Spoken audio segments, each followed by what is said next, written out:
ආයුබෝවන් දුවල පුතාලා හැම දිනෙකටම මම අදත් ආවා ඔයාලගේ කැමතිම විෂය පහසුම විෂය ඊට පස්සේ ඔයාලා ලකුණු වැඩියෙන්ම ගන්න විෂය වන ගණිතයේ විෂය උගන්වන්න.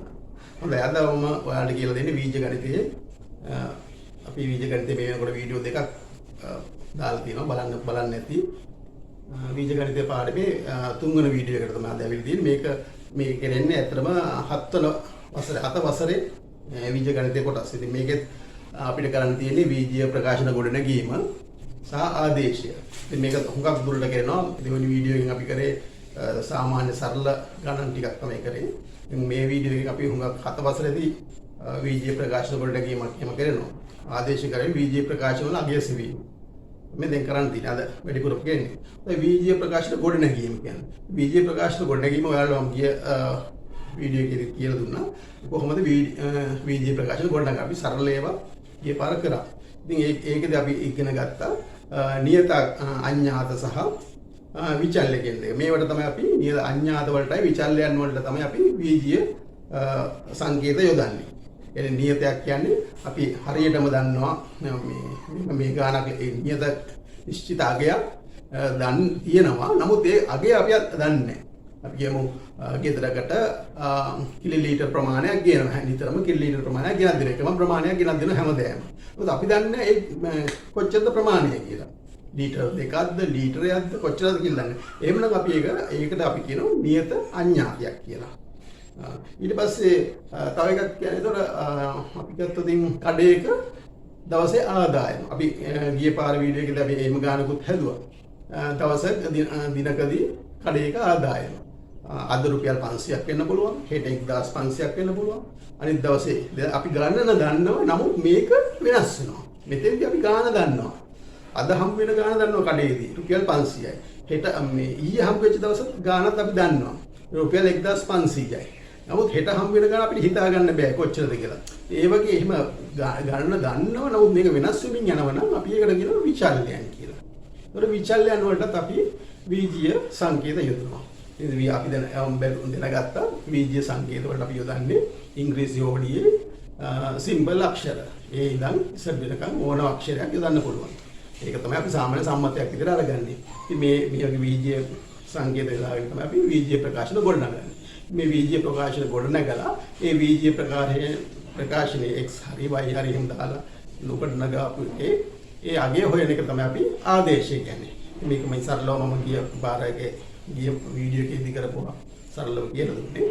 ඉතින් හොඳයි අපි ඒක තවදුරටත් කරගෙන යමු. අපි බලමු මේම අපි ගත්තොත් කෙසෙල් කැනක තියෙන කෙසෙල් ගෙඩි ගාන ගත්තොත් අපිට ගණන් කරන්න බෑ. ඒක වෙනස් වෙන්න පුළුවන්. කෙසෙල් ගාන අපි හරියටම දන්නේ නැහැ කීයද කියලා. කෙසෙල් කැනක් තියෙනවා. ඒ කෙසෙල් කියන්නේ ගෙඩි ප්‍රමාණයක් තියෙනවා. ඊට පස්සේ අපි එහෙනම් ඒකට අපි ආදේශ කරනවා. ඒකට අපි බීජීය සංකේතයක් යොදනවා. ඒ ගණන අපි A කියලා. ඒකට කෙසෙල් කැනේ තියෙන කෙසෙල් ගෙඩි ගාන A කියලා දැම්මොත් මේ කෙසෙල් කැනේ A ප්‍රමාණයක් තියෙනවා. ඊට පස්සේ අපි ඒකෙන් අයින් කරගන්නවා කෙසෙල් ගෙඩි 12ක ඇවරිය. අපි ඒක දන්නවා. කෙසෙල් ගෙඩි 12යි කියලා නියත ගණනක් දන්නවා. දන්න ගණනක් අයින් කරනවා. ඊට පස්සේ කෙසෙල් ගෙඩි 12යි ඇවරිය මෙතනින් අරන් දිවුවම ඊට පස්සේ අපි අහනවා මෙතන දැන් කොච්චරක් තියෙනවද කියලා. එහෙනම් ඉස්සෙල්ලා තිබුණා ඒ ප්‍රමාණයක්. ඒකෙන් අඩු වුණා කෙසෙල් ගෙඩි 12ක් නේ. එහෙනම් මෙතන තියෙන්නේ කොච්චරද? A ඍණ 12යි. A ඍණ 12යි කියලා අපි බීජීය ප්‍රකාශනයක් ගොඩනගුවා. මේ විදිහට තමයි අපි කරගෙන. හොඳයි අපි මේක තවදුරටත් කරගෙන යමු. අපි බලමු මේ වගේ අපි මේ වගේ ගමු එනවා කෙසෙල් ලැබරියක් කෙසෙල් එනක් තියෙනවා මේ වගේ.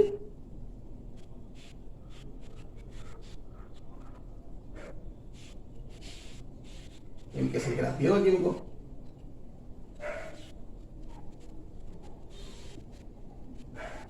කෙසෙල් ගණන් තියෙනවා. මේ කෙසෙල් කියන්නේ ඒතකොට තියෙනවා මේකේ කොච්චර තියෙනවද ගෙඩි? මේකේ තියෙන ගෙඩි A ප්‍රමාණයක්. හරි. හරිද? ගෙඩි A ප්‍රමාණයක්. අපි ඊට පස්සේ කියනවා මේකේ එක ගෙඩියක් විකුණන්නේ එක ගෙඩියක මිල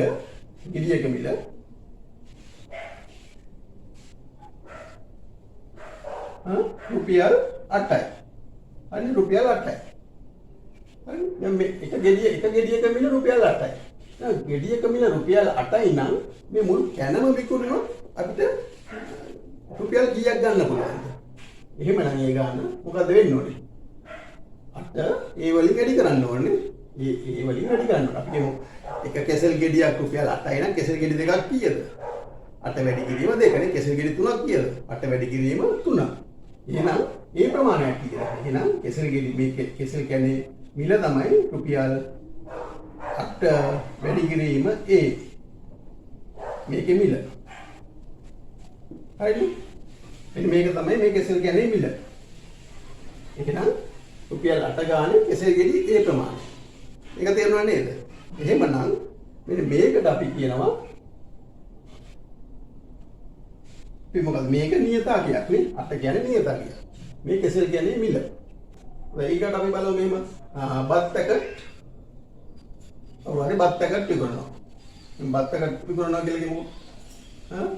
මේ බත් පැකට් එකක මිල රුපියල් 80යි. එකක් රුපියල් 80යි. රුපියල් 80යි කියමුකෝ.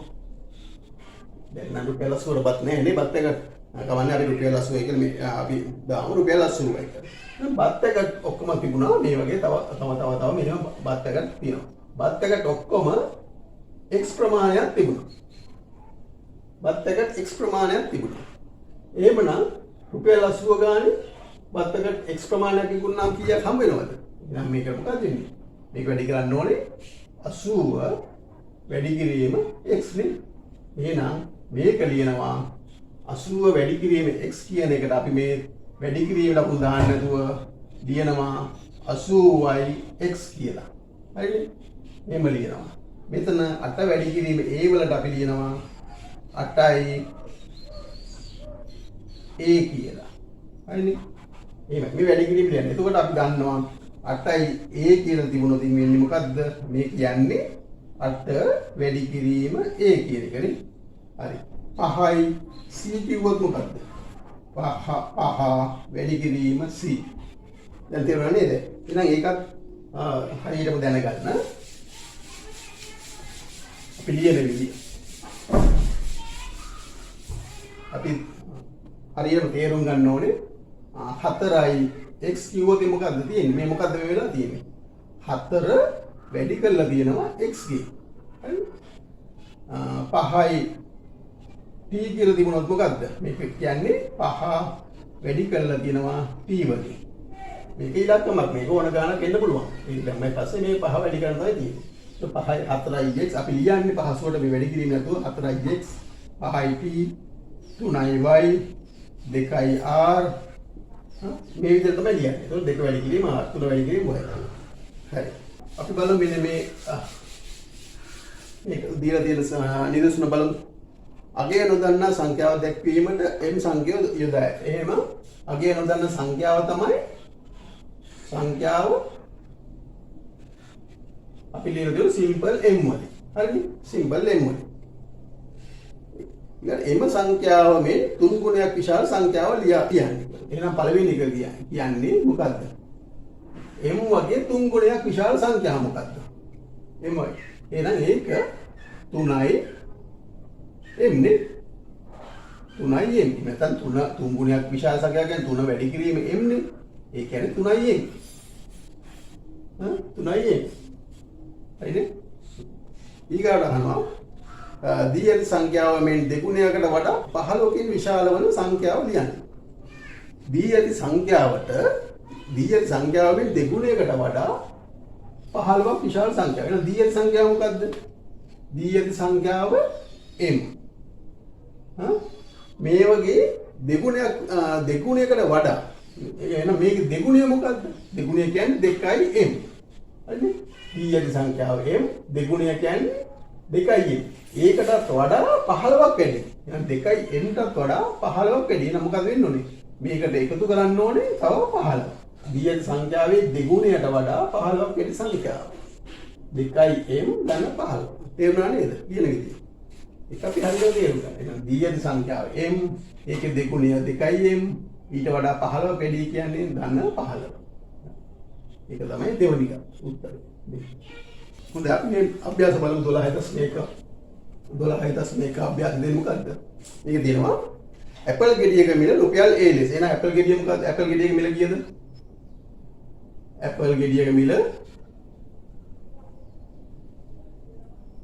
රුපියල් A කියලා කියනවා. හරිනේ? ඇපල් ගෙඩියක මිල රුපියල් A ලෙසගෙන එවැනි ඇපල් ගෙඩි 5ක මිල සඳහා බීජ ප්‍රකාශනයක් ගොඩනගන්න. එහෙනම් ඇපල් ගෙඩි 5ක මිල මොකද්ද?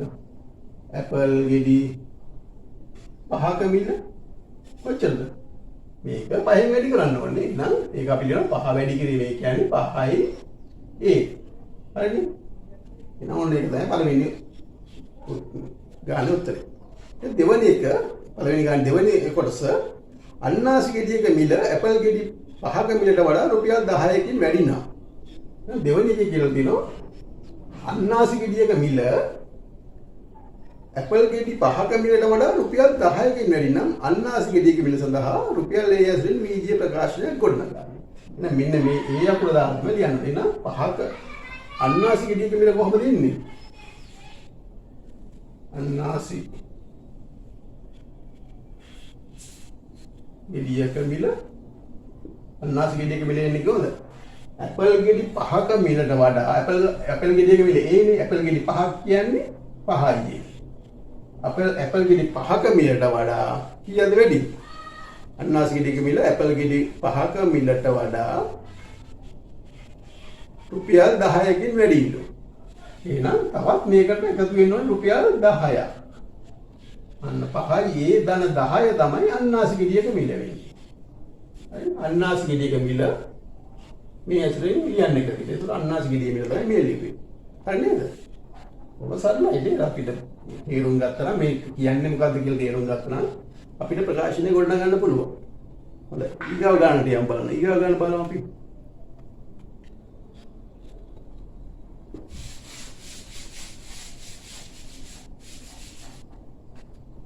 කඩහිමියෙකු පාන් ගෙඩියක මිල රුපියල් B බැගින් පාන් ගෙඩි 12ක් බේකරියේ මිලදී ගත්තේ. බේකරියේ මිලදී ගත්තේ. ඔහු පාන් ගෙඩි රුපියල් 3ක ලාභයක් ඇතුව විකුණයි. එහෙනම් පාන් ගෙඩියක් ගත් මිල කීයද? පාන් ගෙඩියක්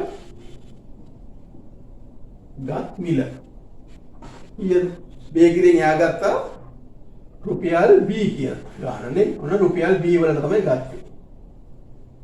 පාන් ගෙඩියක් ගත්තේ රුපියල් 2 වලට. පාන් ගෙඩි කීයක් ගත්තද? පාන් ගෙඩි ගණන. පාන් ගෙඩි ගණන කීයද? 12යි. එහෙනම් පාන් ගෙඩියක් ගත් මිල රුපියල් 2. පාන් ගෙඩි ගණන 12යි. පාන් ගෙඩිය විකුණු මිල කීයද? පාන් ගෙඩියක විකුණු මිල පාන් ගෙඩියක විකුණු මිල සමාන කීයද? ගත්ත රුපියල් B වලට රුපියල් 3ක් ලාභ තියාගෙන ඉන්නවා එයා විකුණන්නේ. එහෙමනම් විකුණන්නේ B ධන 3 වෙන්න ඕනේ. නේද? B ධන 3ට තමයි එයා පාන් ගෙඩිය විකුණලා තියෙන්නේ. ඒක පාන් ගෙඩිය රුපියල් ගත්ත B වලට රුපියල් 3ක් ලාභ තියාගෙන B ධන 3ට විකුණනවා. කඩහිමියා පාන් වලට ගෙවු මුළු මුදල කියලා. පාන් වලට කඩහිමියා පළවෙනි ප්‍රශ්නේ අහන්නේ කඩහිමියා පාන් වලට ගෙවු මුදල. කඩහිමියා පාන් සඳහා ගෙවු මිල. පාන් සඳහා ගෙවු මිල කීයද? පාන් ගෙඩි B ගත්ත රුපියල් පාන් ගෙඩි 12ක් ගත්ත රුපියල් B ගන්න. එහෙනම් පාන් ගෙඩි 12ට කීයක් ගෙවුවද? 12යි B ගෙවුවා. මේක තමයි පළවෙනි ගාන. ඊට පස්සේ අහනවා කඩහිමියා පාන් ගෙඩිය විකුණු මිල කීයද? දෙවෙනි එක පාන් ගෙඩියක් විකුණු මිල.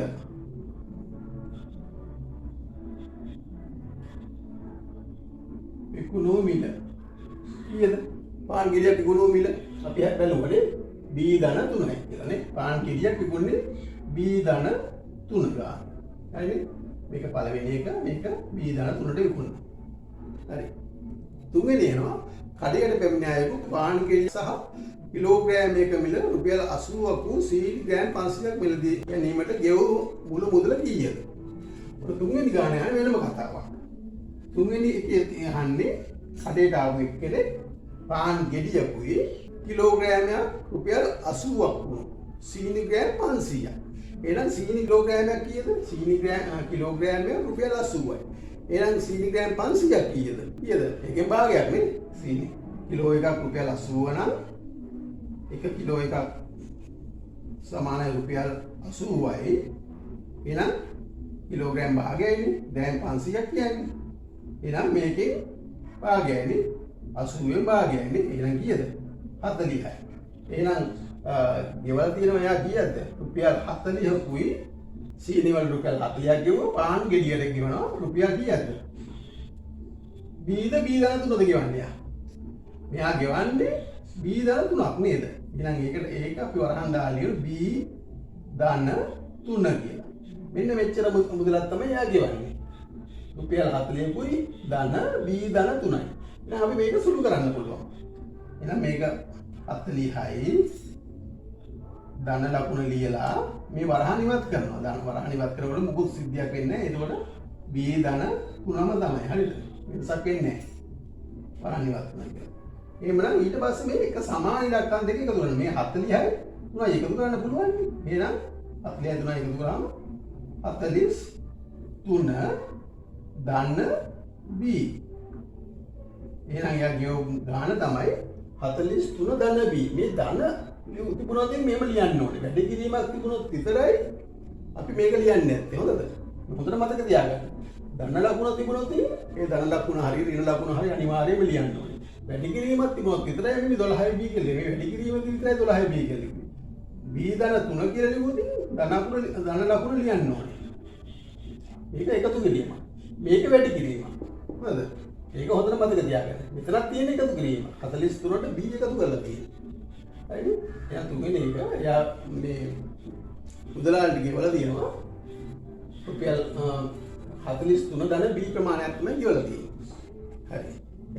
හොඳයි. මෙච්චරලා බැලුවේ අඥාත පදයේ සංගුණකයේ පූර්ණ සංඛ්‍යාවක් තිබිච්ච ගණන් වල. ඒ කියන්නේ අපි ඉස්සෙල්ලා ගත්ත එකේ 12යි b. ඒක මේක මේ පූර්ණ සංඛ්‍යාවක් නේ. ඒ කියන්නේ මේකට කියන්නේ සංගුණකය කියලා. 12 කියන්නේ මේ b බීජ ප්‍රකාශන සංගුණකය. නැත්නම් 3යි x කිව්වම මේකේ සංගුණකය තමයි මේ 3. ඒ වගේ තමයි අපි ගත්තේ. එහෙනම් මේ සංගුණකය මේ වැඩි කරලා තියෙනකොට දැන් මේ බීජ සංකේතය වැඩි කරපු ගණන තමයි අපි සංගුණකය කියලා කියන්නේ. එහෙනම් මෙතන 12 තමයි සංගුණකය. මේකේ සංගුණකය 3. 8යි ඒ කිව්වම ඒ වල සංගුණකය 8. ඒ වගේ. අපි මෙච්චර වෙලා අපි ගත්තේ වගේ සංගුණකයේ පූර්ණ සංඛ්‍යාවක් වෙච්ච එකක් නේ. අපි බලමු භාග සංඛ්‍යාවක් කියන එකක් බලමු. හොඳයි. අපි ගනිමු මෙහෙම භාජනයක් තියෙනවා. මේකේ වීදුරු බෝල ප්‍රමාණයක් තියෙනවා. අපි දන්නේ නැහැ මෙච්චර මේ කොච්චර තියෙනවද කියලා.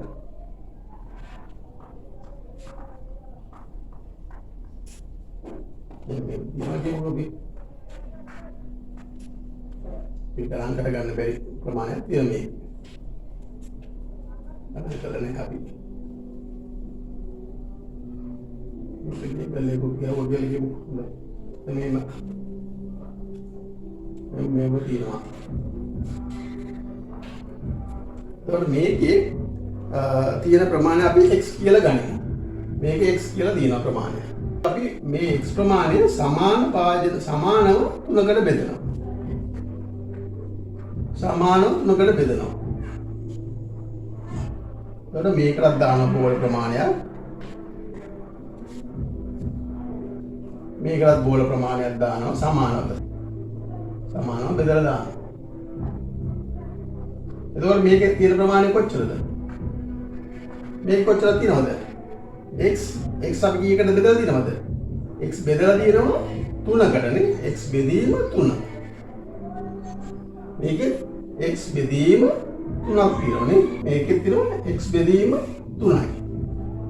x 3කට බෙදලා එයින් එක බංගුවා. මෙතන x 3කට බෙදලා එක බංගුවා. x 3කට බෙදලා එක බංගුවා. මේ x 3කට බෙදලා තියෙනවා.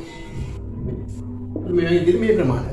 එහෙනම් ඒ කියන්නේ 3න් 1යි x කියලා ලියන්න පුළුවන් නේ. يعني 3න් 1 වැඩි කිරීම x. දෙක x වලින් වැඩි කරාම x. මේක යට එකනේ 3යි මෙහෙම ලියන්න පුළුවන්. 3න් 1යි x කියන්නේ මේකම තමයි. x බෙදීම 3 කිව්වත් එකයි 3න් 1යි x කිව්වත් හරි. හොඳයි අපි මේ ගණන බලමු. නේවාසික ආකාරයක ඇති කාමරයක පළල එහි දිගෙන් හරියට. එහි දිග මීටර L නම් පළල මීටර වලින් සොයන්න. මේ මාසිකාගාරයක මෙන්න මේම කාමරයක් තියෙනවා. අපි කියමුකෝ මෙහෙම කාමරයක් තියෙනවා. හරි. මේ කාමරේ දිග මේක පළල. එහෙනම් මේ දිගේ භාගයෙන් මේ පළල. එහෙනම් දිග L කියලා දෙනවා. එහෙනම් දිග කීයද? L. එහෙනම් පළල කීයක් වෙන්න ඕනද? පළල එහෙනම් L ගෙන් භාගයයි. L බෙදීම 2යි. හරිද? එහෙනම් අපිට දීලා තියෙන මේක තමයි මේ අපිට දීලා තියෙන தත්ත්වය තමයි කාමරයක් වෙනවා. කාමරයේ දිගයි හරියටම භාගයයි පළල කියයි. එහෙනම් කාමරයේ දිග මීටර 10ක් නම් පළල කීයක් වෙන්න ඕනද? ඒකෙන් භාගයයි 5ක් වෙන්න ඕනේ. එහෙනම් ඒ වගේ තමයි කියලා දෙන්නේ. එහෙනම් මේක L කියලා දුන්නා මේක L බෙදීම 2යි. හරි නේද? ඒකට යාබද කාමරයේ දිග මෙම කාමරයේ පළලට වඩා මීටරයකින් වැඩියි. ඒකට යාබද කාමරයේ දිග මෙම කාමරයේ පළලට වඩා මීටරයකින් වැඩියි. යාබද කාමරයේ දිග වීජ ප්‍රකාශයෙන් දක්වනවා. එහෙනම් ඊගාව කාමරේ ඒකේ පළල ගැන කියන්නේ නැහැ. ඊගාව කාමරේ දිග කියලා දෙනවා. මේ ඒකේ දිග කොච්චරද කියලා දෙනවා. මෙම කාමරයේ පළලට වඩා මීටරයක් වැඩියි. මේක දිග. දැන් පළල කීයද? මේකේ පළල කීයද? L බෙදීම 2යි. එහෙනම් ඒකට වඩා මීටරයක් වැඩි. L බෙදීම 2 ධන 1. එහෙනම් මේකේ දිග මේ මෙච්චරයි. යාවද කාමරයේ දිග මෙච්චරයි. මේකේ පළල ගැන කතාවක් නෑ. අපි ඒ පළල හොයන්නේ නැහැ. මේ කියපු කතාව තමයි අපි මේ ලියුවේ. මේ ලියන්න පුළුවන් නේ. දැන් තේරුම් ගන්න නේද? අපි අද විස්තරය අරගෙන ඒකට අනුව අපි ප්‍රකාශනය ගොඩනගා ගන්න තමයි තියෙන්නේ. හොඳයි. අපි මේ නිදසුන බලමු. නිදසුනක් බලමු. මීටරයකට වඩා මිලදී ගන්නා විට රෙදි මීටරයක මිල රුපියල් P කියලා දෙනවා. වෙන අතර මීටරයකට වඩා අඩුවෙන් මිලදී ගන්නා විට රුපියල් 10ක අමතර මුදලක් අය කෙරේ. එම වර්ගයේ රෙදි මීටර භාගයක් මිල වීජ්‍ය ප්‍රකාශයේ දක්වනවා. එහෙනම් මීටරයකට වැඩියෙන් ගන්න ඕනේ කීයද මිල? මීටර එකකට වඩා ගත් විට මිල කීයද? රුපියල් P. හරිද? එහෙනම් මීටර එකකට වඩා අඩුවෙන් ගන්නකොට අඩුවෙන් ගත් විට අමතර මුදල කීයද? රුපියල් 10ක් එකතු වෙනවා නේ. ඊට අඩුවෙන් ගන්නකොට ඒ ප්‍රමාණයට තව රුපියල් 10ක් එකතු වෙනවා. එහෙනම් රෙදි මීටර භාගයක මිල වීජය ප්‍රාය. එහෙනම් රෙදි මීටර භාගයක මිල කීයද? රෙදි මීටර භාගයක මිල. භාගයක මිල කීයද? මීටරයක මිල රුපියල් P නම් කීයද වෙන්න ඕනේ භාගයක මිල? P බෙදීම 2 වෙන්න ඕනේ. නමුත් P බෙදීම 2ද වෙන්නේ නැහැ නේ. මේකලන් කියනවා මීටරයකට වඩා අඩුවෙන් ගන්න ඕනේ අමතර රුපියල් 10ක් අය ගන්නවා කියලා කියනවා. එහෙනම් මේක මීටර භාගයක් ගන්නකොට කීයද වෙන්න ඕනේ? P ධන 2 P බෙදීම 2 ධන 10 වෙන්න ඕනේ. එහෙනම් රෙදි මීටර භාගයක මිල P බෙදීම 2 ධන 10 කියලා තමයි අපි ලියන්නේ. ඒනවනේ මේ විදිහට තමයි අපි ප්‍රකාශන ගොඩනගන්නේ. හොඳයි. මෙන්න මේ නිදසුන බලන්න. පියපු ඉඩමක් රුපියල් P බැගින් තමා සතු ඉඩම් 3ක් විකුණා ලැබෙන මුදල තම දරුවන් 4 දෙනා අතර සමසේ බෙදා දුන්නේ. එකයි ඒගොල්ලෝ ලැබෙන මුදල වීජ ප්‍රකාශයෙන් දක්වන්න. එහෙනම් මේ ආඩ ඉඩම් 3ක් තියෙනවා. මේ එක ඉඩමක් තියෙනවා. මෙතන තව ඉඩමක් අපි තව ඉඩම මෙතන පාරක් ගියා කියමුකෝ. හොඳ පාරක් තියෙනවා. මෙතන තව ඉඩමක් තියෙනවා. ඊට පස්සේ තව මෙතන මෙහෙම ඉඩමක් තියෙනවා. හරි. මේක පළවෙනි ඉඩමට රුපියල් P හම්බුණා. මේකත් P හම්බුණා. මේකත් P හම්බුණා. එහෙනම් මෙයාට ඔක්කොම කොච්චරක් හම්බුණාද? ඉඩම් 3 විකුණනවා. ඉඩම් 3 විකිණීමෙන් ලැබෙනවා. ඉඩම් විකිණීමෙන් ලද මුදල කීයද? 3යි P. හරිනේ? 3යි P. එහෙනම් ළමයි කී දෙනෙක් ඉන්නවද? ළමයි ගණන 4යි නේ. ළමයි ගණන 4යි. එහෙනම් එක්කෙනෙකුට මේගොල්ලන්ට 4 දෙනාට සමසේ බෙදවලු. මේ 3යි B සමානව බෙදවලු. එහෙනම් එක්කෙනෙකුට කීයක් ලැබෙනවද?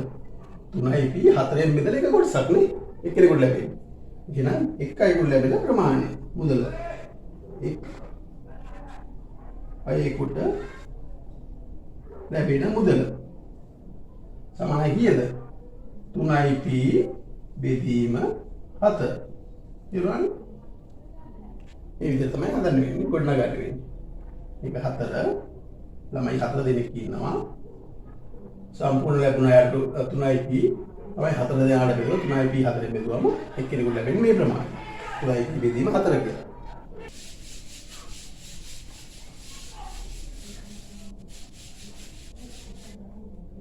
මොකද අපි මේකේ 4 වෙනි ගාන බලමු. 4 වෙනි ගානේ දීලා තියෙන්නේ පහතදී ඇති එක් එක් ප්‍රකාශනය වචනයෙන් විස්තර කරන්න කියලා.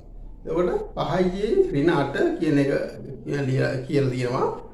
වචනයෙන් කිව්වම ඒ වලින් දැක්වෙන අගේ 5 ගුණයට වඩා 8කින් අඩුයි කියලා. 5යි ඍණ 8. දැන් 2යි ධන 8 කියන්නේ. 2යි ධන 8 කියන්නේ මොකද්ද? අගේ ඒ වලින් දැක්වෙන අගේ දෙගුණයට වඩා 8ක් වැඩි. දෙගුණය ඒ වලින් දැක්වෙන අගේ දෙගුණයට වඩා 8ක් වැඩි කියලා තමයි ලියන්න වෙන්නේ. දැන් ඒක දෙවෙනි ගානේ ඉන්නේ x වලින් දැක්වෙන අගේ 3 ගුණයට වඩා 15ක් අඩුයි. ඊගාව එක එනවා p වලින් දැක්වෙන අගේ දෙගුණයට වඩා 10ක් වැඩි. 2p කියන්නේ දෙගුණයක් නේ. 2p කියන්නේ දෙගුණයක්. දෙගුණයට වඩා 10ක් වැඩි. ධන 10. ඊගව 4 වෙනි ගාන කියන්නේ p වලින් දැක්වෙන අගේ 4න් පංගුව. ඒක 4න් බෙදලා තියෙන්නේ. p වලින් දැක්වෙන අගේ 4න් පංගුවට වඩා 4ක් අඩුයි. එහෙමයි. නම් p බෙදීම 4 ඍණ 4 කියන්නේ p වලින් දැක්වෙන අගේ 4න් පංගුවකට වඩා 4ක් අඩුයි. 20 ඍණ 5p. එහෙනම් 20 ඍණ 5p කියන්නේ 20න් 20ට වඩා p වලින් දැක්වෙන අගේ 5 ගුණයක් අඩුයි කියලා තමයි කියන්නේ. 20න් අඩු කළා තියෙන්නේ. එහෙමනම් ඊගාව එක තියෙන්නේ 6 වෙනි ගාන x වලින් දැක්වෙන අගේ භාගයට වඩා 14ක් වැඩි. නේ? x බෙදීම 2 නේ කියන්නේ. x වලින් දැක්වෙන අගේ භාගය තමයි x බෙදීම 2 කියන්නේ. ඊට වඩා 14ක් වැඩි. ඊගාව එක දෙන්නේ y බෙදීම 5. ඒක කියන්නේ වෙන්නේ y වලින් දැක්වෙන අගේ 5න් පංගුවට වඩා එකක් අඩුයි. ඊගාව එක තියෙන්නේ 30ට වඩා p වලින් දැක්වෙන අගේ භාගයක් වැඩි. මොකද තියෙන්නේ 30ට වඩා p වලින් දෙකෙන් පංගුවක් වැඩි. 30ට වඩා වැඩියෙන් තියෙනවා p වලින් දැක්වෙන අගේ භාගයක්. 30ට එකතු වෙලා තියෙන්නේ p වලින් දැක්වෙන අගේ. 45ට වඩා y වලින් 3න් පංගුවක් අඩුයි. y වලින් 45ට වඩා y වලින් 3න් පංගුවක් අඩුයි. හරිද? හොඳයි අපි දැන් බලමු අඥාත පද දෙකක් සහිත බීජීය ප්‍රකාශන ගොඩනගන්නේ කොහොමද කියලා. අපි බලමු මෙහෙම. රුපියල් x බැගින් පැන්සල් 5ක්ද නම් රුපියල් x ගානේ මිල රුපියල් x ගානේ පැන්සල් 5යි. පැන්සල් 5ක්ද y බැගින් මකල කෑලි දෙකක්ද? මිල y මකල 2යි. හරිද? y බැගින් මකල කෑලි දෙකක්ද මිල x වෙලා පැන්සල් 5ක්ද මිල y වෙන මකල කෑලි දෙකක්ද ගත්තම මිල කීයද කියලා අහන්නේ. එහෙනම් මිල x වෙච්ච පැන්සල් 5ට කීයක් යනවද? ගාන 5යි x නේ. එහෙනම් මිල y වෙච්ච මකල කෑලි දෙකට කීයක් යනවද? 2යි y නේ. එහෙනම් මේ දෙකේම x වන පැන්සල් 5කුයි මකල කෑලි දෙකකුයි ගන්න කීයක් යනවද මිල? 5යි x ධන 2යි y කියලා ලියන්න පුළුවන් නේ. බීජීය පද දෙකක් තියෙන ප්‍රකාශනයක් තමයි මේ ලියලා තියෙන්නේ. බීජීය මේ x කියන පදයකුත් තියෙනවා y කියලා පදයකුත් තියෙනවා. එහෙනම් 5යි x ධන 2යි y කියලා අපි ලියන්න පුළුවන් නේ. හරි. ඊට පස්සේ අපි බලමු. උදාහරණයක් බලමු. කිලෝග්‍රෑම් එකක් කිලෝග්‍රෑම් එකක මිල කීයද? එකක මිල රුපියල් x. රුපියල් x වන රුපියල් x වන සීනි ග්‍රෑම් 500ක්. එහෙනම් ග්‍රෑම් 500ක මිල කීයද? ග්‍රෑම් 500ක්. ග්‍රෑම් 500ක මිල කීයද? රුපියල් x බෙදීම 2යි. පිටිවල මිල කිලෝ එකක මිල සමානයි රුපියල් y. රුපියල් y බැගින් වල තිරිඟු පිටි කිලෝ 2ක් එනවා. එහෙනම් දෙකක මිල කීයද? 2 කිලෝග්‍රෑම් වල මිල කීයද? 2යි y. රුපියල් 3 බැගින් වූ ගිනි පෙට්ටි 3ක්ද? එතකොට ගිනි පෙට්ටියක්. ගිනි පෙට්ටි එකක මිල. එකක මිල රුපියල් 3යි. එහෙනම් පෙට්ටි 3ක මිල කීයද? 3ක මිල කීයද? එහෙනම් එකක් 3යි නම් 3 9යි නේ. රුපියල් 9යි. ගිනි පෙට්ටි වල රුපියල් 9යි. අවශ්‍ය මුදල. එහෙනම් සීනි ග්‍රෑම් 500යි, පිටි කිලෝග්‍රෑම් 2යි, ගිනි පෙට්ටි 3යි. ගන්න කීයක් යනවද? ඔක්කොම. එහෙනම් මේ ටික එකතු කරන්න ඕනේ. මේකයි එකතු කරන්න ඕනේ. එහෙනම් x බෙදීම 2 ධන 2y ධන 9. ඔක තමයි උත්තරේ නේ. අපි සුළු කරන්න විදියක් නැහැ නේ. මේක තමයි උත්තරේ. තේරුම් ගන්න නේද? අපිට මේකේ බීජීය පද දෙකක් තියෙනවා. x තියෙනවා y තියෙනවා. බීජීය පද දෙකක් සහිත ප්‍රකාශන තමයි මේ ප්‍රකාශනය තමයි මේ ලියුවේ. හොඳයි. දැන් අපි නම් බලමු අඥාත පද දෙකක් තියෙන එකට උදාහරණයක් බලමු. පන්තියක පිරිමි ළමයි A ප්‍රමාණයක්ද ගැහැණු ළමයි B ප්‍රමාණයක්ද සිටිති. පන්තියේ සිටින මුළු ළමයින් ගණන බීජීය ප්‍රකාශනයකින් දක්වන්න. එහෙනම් සරලයි. පිරිමි ළමයි A ප්‍රමාණයක් ඉන්නවා, ගැහැණු ළමයි B ප්‍රමාණයක් ඉන්නවනේ. එහෙනම් මුළු පන්තියේ ඉන්න ළමයි ප්‍රමාණය කොච්චරද? A ධන B කියලා තමයි ලියන්නේ. ඔබ සරලයි. අපි මේ විදිහට තමයි ලියන්නේ. අඥාත ගාන දෙකක් වුණාට අර විදියම තමයි අපි වැඩේ මේ ප්‍රකාශය ගොඩනගන්නේ. හොඳයි. එහෙනම් මේක කියන්න බලමු. x බෙදීම 2. මේක ප්‍රකාශනයක් විදිහට කියන මම x බෙදීම 2 ධන y බෙදීම 2. මේක කොහොමද? බීජ ප්‍රකාශන වචනෙන් ලියන්නේ කොහොමද? x වලින් නිරූපිත අගේ භාගයට y වලින් නිරූපිත අගේ භාගය එකතු කර ඇත. x වලින් භාගයට y වලින් භාගයට එකතු කරන්න. කියලා තමයි මේ තියෙන්නේ. හරි නේද? අපි එහෙමනම් මේකේ තියෙන අභ්‍යාස ටික ඔයගොල්ලන් කරන්න. අපි ඊගාවට බැරි නම් එහෙම කියලා ඉවන්න මම අපෞසරයක් වුණා වෙන වීඩියෝ එකක් කරලා අභ්‍යාස ටික දාන්නම්. මම හිතනවා ඔයගලන්ට කරන්න පුළුවන් ඒක බොහොම පහසු අභ්‍යාස ටිකක් තියෙන්නේ. බීජීය ප්‍රකාශනයේ පද සුළු කරන්නේ කොහොමද කියලා බලමු. බීජීය ප්‍රකාශන දොඩම් ගෙඩියක මිල A කියලා තියෙනවා. අපි කියමු දොඩම් ගෙඩි ප්‍රමාණය තියෙන දොඩම් ගෙඩියක මිල A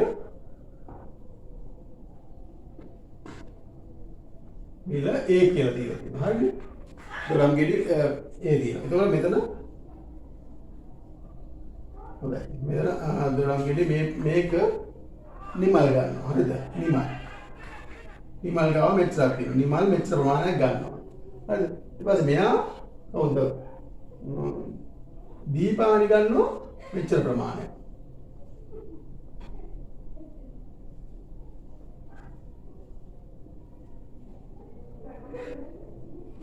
දීපානි ගන්න මෙච්චර ප්‍රමාණයක්. එහෙනම් නිමල් මේ දොඩම් ගෙඩි කීයක් කරලා තියෙනවද? දොඩම් ගෙඩි 5ක් කරලා තියෙනවා. නිමල් දොඩම් ගෙඩි 5ට කීයක් ගෙවලා තියෙනවද? 5යි A නේ? එතකොට දීපානි කීයක් ගෙවලා තියෙනවද? දොඩම් ගෙඩියක් ඒමනේ මේක වෙනසක් නැහැ. දොඩම්මනේ මේවමනේ මේ જાතියමනේ. ඒමනේ. එහෙනම් මෙයා ගෙවලා තියෙනවා 1 2 3 4 5 8ක් තියෙනවා. 8යි මෙයා ගෙවලා තියෙනවනේ. එහෙනම් මෙයා 8යි ගෙවලා තියෙනවා. මෙයා 5යි ගෙවලා තියෙනවා. එහෙනම් නිමල් ගෙවපු මුදල 5යි, දීපානි ගෙවපු මුදල 8යි. එහෙනම් මේ දෙන්නම කීයක් ගෙවලා තියෙනවද? මේ දෙන්නම කීයක් ගෙවලා තියෙනවද?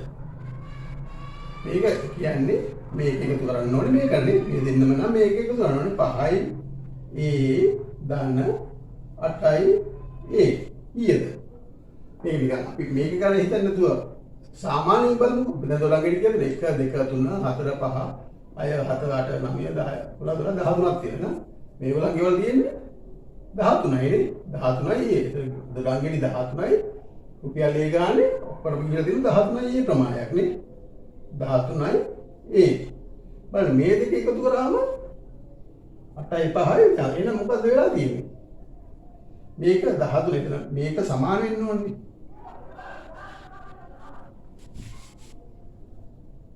බලන්න මේක සම්පූර්ණයෙන් ගත්තම මේ යන ගාන 13යි එමනේ 13යි ඒ මේකත් සමානයි 13යි එතන එහෙනම් මේ දෙක සමාන වෙන්න ඕනේ දැන් බලන්න මේ මොකද්ද වෙලා තියෙන්නේ කියලා මේ 13යි කියන්නේ ඒ සමානයි නේ මේ සංගුණක තමයි එකතු වෙලා තියෙන්නේ 5යි 8යි එකතු වුණාම 13යි මේක මේ විදිහටම ලියන්න පුළුවන් නේ එහෙනම් බලන්න අපිට පේනවා මෙතන මේ සජාතීය පද මේවට කියනවා සජාතීය පද කියලා මේවට කියනවා සජාතීය පද කියලා 5යි මේකත් a මේකත් a මේක 5යි 8යි එතකොට මේ සංගුණකේ තමයි වෙනස් වෙලා තියෙන්නේ 5 මේකේ 8 නේද එහෙමනම් අඥාතය එකමයි නේ මේක a මේකත් a එහෙනම් මේ දෙකම සජාතීය පද දෙකක් එහෙනම් මේව එකතු කරන්න පුළුවන් එහෙනම් මේ දෙක 13යි කියලා ලියන්න පුළුවන් 5යි 8යි දුරම 13යි එතකොට 13යි කියලා ලියන්න පුළුවන් එහෙනම් දෙන එකතු වෙන්නේ මොකද්ද මේ වයින්ගේ සංගුණක දෙක තමයි එකතු වෙලා තියෙන්නේ තේරුණා නේද ඊට මෙහෙම එකක් ලියුවා තියෙනවා 4x ධන 3y 4x ධන 3y ධන 5 කියලා ලියුවා තියෙනවා මේක අපව සුළු කරන්න පුළුවන් එකතු කරන්න පුළුවන්ද මෙතන තියෙන්නේ 4x මෙතන තියෙන්නේ 3y මේ දෙක විජාතීය පද දෙක සජාතීය නෙමෙයි මේක x තියෙන්නේ මේක y තියෙන්නේ එහෙනම් මේ දෙක එකතු කරන්න බෑ හොඳද ඒක තේරුම් ගන්න විජාතීය පද අපිට එකතු කරන්න බෑ මෙතන සජාතීය පද 5යි 8යි මේ දෙකම ඒනේ ඒ නිසා එකතු කරන්න පුළුවන් මෙතන විජාතීය පද එහෙනම් මේක එකතු කරන්න බෑ මේක ඊට වැඩිය සුළු කරන්න බෑ එහෙනම් මේක මෙතනින් නවත්තන්න වෙනවා මේක නම් අපිට සුළු කරන්න පුළුවන් 13යි කියලා ලියන්න පුළුවන් නේ 8යි 5යි දන 8යි 13යි කියලා ලියන්න පුළුවන් ඒක ගත නේද දැන් මේක විජාතීය පද සුළු කරන්න බෑ සජාතීය පද සුළු කරන්න පුළුවන් හොඳයි අපි දැන් මෙන්න මේක සුළු කරමු බලන්න 4x ධන 3y ධන x ධන 2y මේක සුළු කරන්නේ කොහොමද මේක ලියන්න පුළුවන් 4x ධන දෙක සජාතීය පද එක ළඟින් ලියා ගමු අපි මේක මෙන්න ලියමු 3y ධන මෙතන x කියන එක බලන්න x වල සංගුණකය කීයක් තියෙනවද x කියන්නේ එකක් තියෙනවා හොඳද එකක් තියෙන හින්දා එකක් තියෙනවා කියලා මෙතන ලියලා තියෙනවා ඒක එන අපි 1x කියලා ඕන ලියා ගන්න පුළුවන් සංගුණකේ මේ දැන් අපි එහෙම ලියමුකෝ අපිට තේරුම් ගන්න මුලදී මේ හිතා නැත්නම් අපි හිතා ගන්න x කියලා හරිද ධන 2y දැන් මේවා එක ළඟ ලියමුකෝ එහෙනම් මෙන්න මේවා මේ දෙක සජාතීය නේද මේ දෙක සජාතීය මේ දෙකත් සජාතීය මේ දෙක y වලින් එන්නේ මේ තියෙන්නේ දැන් එක ළඟ ලියුවොත් 4x ධන 1x ධන 3y ධන 2y එහෙනම් මේ දෙක එකතු කරාම කීයද 4යි 1යි මේ සංගුණක දෙක තමයි එකතු කරන්නේ 4යි 1යි එහෙනම් 5යි x කියලා ලියන්න පුළුවන් ධන 3y ධන 2y එතකොට මෙන්න මේ සංගුණක දෙක එකතු කරනවා 3යි 2යි 5යි y මෙච්චර අපිට සුළු කරන්න පුළුවන් මේ විදිහට තමයි සුළු වෙන්නේ හරිද ඒ රුගතලේ සජාතීය පද අපිට එකතු කරන්න පුළුවන් ඒක විජාතීය පද බෑ එතනින්ම තියෙනවා හොඳයි අපි ඊගොල්ලෝ මේ ගානත් හදමු බලන්න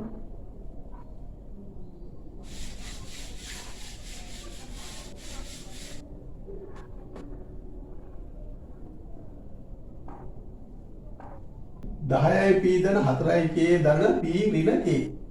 එහෙනම් මේක එක ළඟ ලියාගමු අපි තව සැරයක් 10යි p තියෙනවා. හරිනේ මේකයි අපෝ p තියෙනවා. එතන ධන p. අපි ගේන්න ඕනේ ඒ ඉස්සරහින් තියෙන ලකුණත් එක්කමයි. හොඳද? මෙන්න මේ ලකුණත් එක්කම තමයි මෙතන ලියන්නේ. දන්න p තමයි මෙතන ලියන්නේ. ඊගාවට මේක ලියනවා. ධන 4k. ධන 4k. ඊට පස්සේ මෙන්න මේක ලියනවා. මෙන්න k. මෙන්න k. මෙතන මොකද්ද? ධන මෙතන මොකද්ද? 10යි කිව්ව මෙතන අපි ධන කියලා තමයි හිතන්නේ. අපි ඉස්සරහට ධන ලකුණ ලියුවේ නැත්නම් ලියලා නැත්නම් ලකුණ මේක ධන. ඊළඟ අපි ඉස්සරහට ලකුණ ලියනවා. ධන නම් අපි ලියන්නේ නැහැ ඉස්සරහට. හරිද? මොකද මේ වගේ ධන මෙතනදී අපි ලියන්නේ වෙනවා ධන ලකුණක් තියෙනවා. හරි. දැන් අපි මේ දෙක එකතු කරමු. අපි දන්නවා මේ p කියන්නේ මේක ඉස්සරහ එකක් තියෙනවානේ. 1යි p නේ. p කියන්නේ 1යි p. එහෙනම් මේ 1යි p 1යි 10යි කීයද? 11යි p. ඊට පස්සේ මෙතන බලන්න ධනද ඍණද කියලා බලන්න. මේ 10යි 4යි k. මෙතන 1යි k. 1යි k මොකද වෙන්න ඕනේ? අඩු වෙන්න ඕනේ. අඩු වෙන්න ඕනේ. අඩු කරලා දෙන 1යි k. 4යි k දිනනවා. 4යි k වලින් 1යි k එක අඩු කරාම කීයද? ධන 3යි k. 11යි p ධන 3යි k. එළියන්න පුළුවන්. හොඳයි අපි දැන් මෙන්න මේ නිදසුන කර බලන්න. 3x ධන 6යි k ධන 5x ධන 3යි k ධන 7. නම් මේක මොකද කරන්නේ? මුලින්ම සමාන සජාතීය පද ගණන් ලියා ගන්න. 3x මේක ඊගාට ධන 5x වෙනවා. ධන 5x. හරිද? මේක ලියුවා. මේකයි මේකයි. ඊට පස්සේ ධන 6යි k පස්සේ ධන 3යි k ධන 7. හරිද? මේ දෙක එකතු කරගන්න. 3යි 5යි කීයද? 8යි x. මේ දෙක එකතු කරන්න පුළුවන් නේ. සජාතියනේ. ධන 6යි 3යි 9යි k ධන 7. උත්තරයි. උත්තරයි. හරිද? මේ පාස්නේ සජාතිය පද අපි එකතු කරනවා.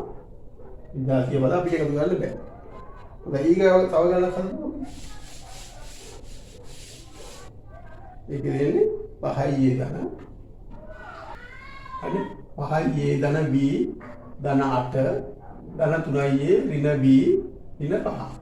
දැන් සජාතියව අපි ලියමු. 5යි a තියෙන ඒවා තියෙනවනේ. මේ දෙක ලියමු. 5යි a ධන 3යි a ධන මේක b ඍණ b හරි මේ දෙක. ඊපස්සේ ධන 8 ඍණ 5. හරිද? වීජ්‍ය පදයක් නෙමෙයි. මේ වීජ්‍ය පද නෙමෙයිනේ. ඒ නිසා මේ දෙක වෙනම ලියනවා. 5යි ධන 3යි කියන්නේ කීයද? 8යි ධන b ධන b ඍණ b. එහෙනම් මොකද වෙන්නේ? ධන b ධන 1යි ඍණ 1යි. එහෙනම් මොකද මේකට මේක අයින් වෙලා යනවනේ. මේ දෙක අයින් වෙන මේකෙන් මේක අඩු වෙනවා. එකකින් එකක් අඩු නම් කීයද? 2නේ. මේක නෑ. හරි. මෙතන ලියන්නේ ධන 8යි ඍණ 5යි. එහෙනම් ධන 8යි අඩු කරන්න ඕනේ 5. 8න් 5 කියන්නේ කීයද? ධන 3යි. එහෙනම් මෙතන 3යි. එහෙනම් 8යි a ධන 3.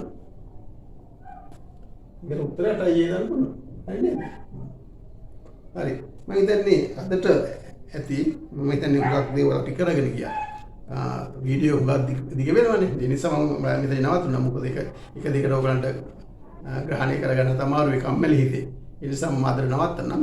ඊගා වීඩියෝ එක ඉක්මනින් වෙනවා. ඒකෙදි 7 වසර ළමයින්ට ඉතුරු ටිකක් කරලා අභ්‍යාස ටිකක් කරගන්න පුළුවන් වෙයි. මේ ටික හොඳට අධ්‍යයනය කරන්න, බලන්න, නිතර බලලා හොඳට තේරුම් අරගන්න. තේරුම් අරගත්තාම වීජ්‍ය ප්‍රකාශන කොට ගන්න පුළුවන්. අපිට සතිය අපි ඊගා පාඩමේ අපි මේකට ආදේශ කරන හැටි ඔක්කොම බලන්න. හොඳයි. අදට නවතිනම් සුබ දවසක්.